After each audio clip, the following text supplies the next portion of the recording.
Why did the chicken cross the road? Why not? To prove to the possum that it could be done.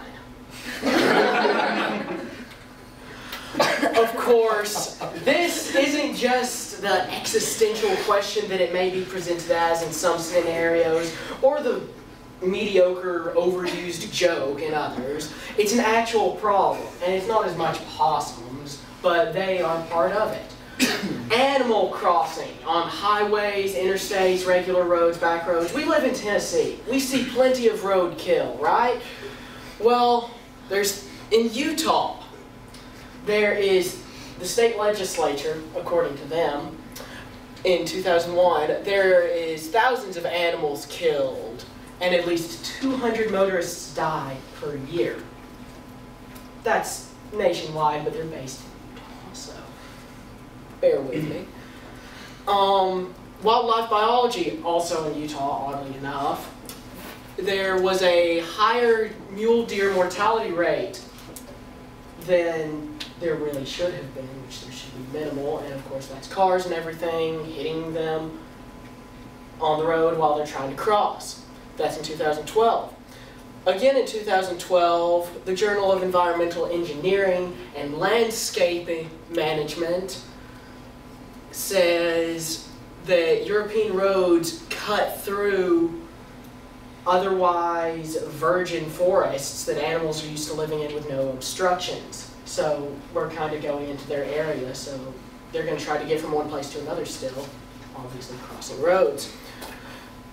According to the Canadian Journal of Zoology, in 2011, the gaps in forest coverage caused by roads caused something known as a barrier effect, which they did a study where they trapped small woodland animals that were going to go across the road or were near the road where the traps were set, and they transported them to the other side of the road, the standard relocation distance, which they did not state what that was. But when they released them, it was found that a very low percentage, which is all they said, I wish they would have given more information, is a very low percentage crossed back over the road to get back to where they belong. So they found out that's a problem. Something to do about this, according to wildlife biology, in Utah, apparently they care. In 2012, they built several government and privately owned corporations and groups, worked together to build 2 underpasses, which is that. The animals cross over the top. As you can see, it's covered with grass and whatnot, but of course it's reinforced with corrugated steel and things of that nature. It varies depending on the model. And so it looks natural, feels natural for the animals, and we drive under it. Exclusion fencing. Example of exclusion fencing, it's to help keep animals off of the road, so prevent them from crossing in certain areas, hopefully so they'll cross out one of those instead of just willy-nilly wherever they please. Several earthen escape ramps were also built, which that's kind of like that. It's so animals can get across better as well. I personally feel the underpasses are the most effective way, coupled with the exclusion fencing. But no one's done a study to prove that yet, so I can't back it up, just personal opinion. And that showed an 98, sorry, this is mild dyslexia, 98.5% decrease in the deaths of mule deer, which it was thousands. They didn't care to give a specific number, but think 98.5% less out of 200 cars running into deer every year. So that's 1.5 people dying per year as opposed to 100. That's if you reduce the fraction. In Lithuania, my tongue doesn't work. Lithuania, they are using a chemical repellent called wamporokol. And that has reduced the animals, just general animals, they weren't going for a specific species, that wander onto the highway by 42%. And that was looked at and looked into by the Baltic Journal of Road and Bridge Engineering in 2014. Motorists, what's the problem? It's a serious problem. Motorists die. We're all people, we don't want to die, you can sympathize. Animals die, we all have pets. Pets wander into the road too, but we're looking at wildlife.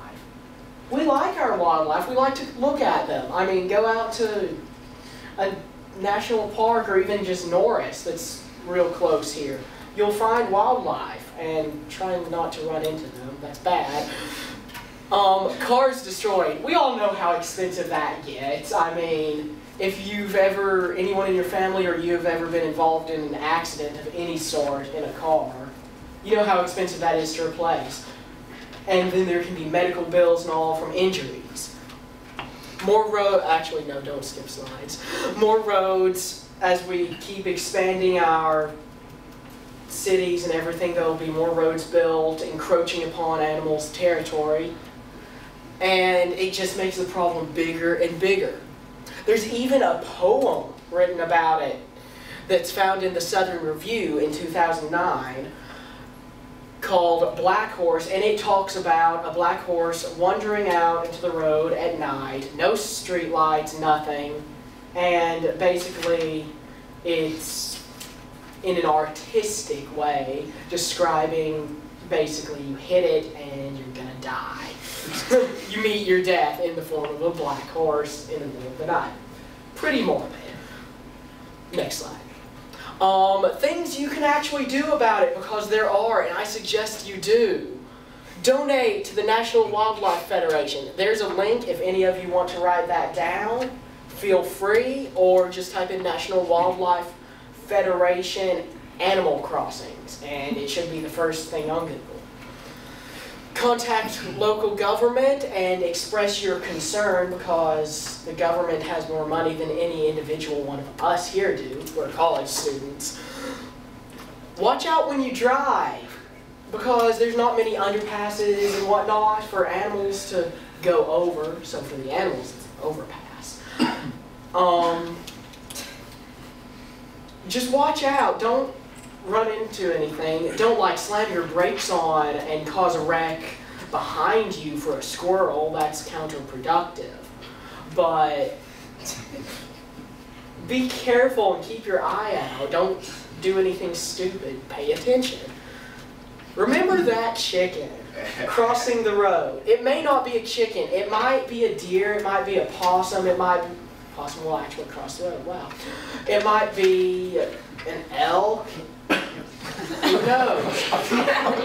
We have all that sort of thing in this area. So, just keep an eye out. That's all.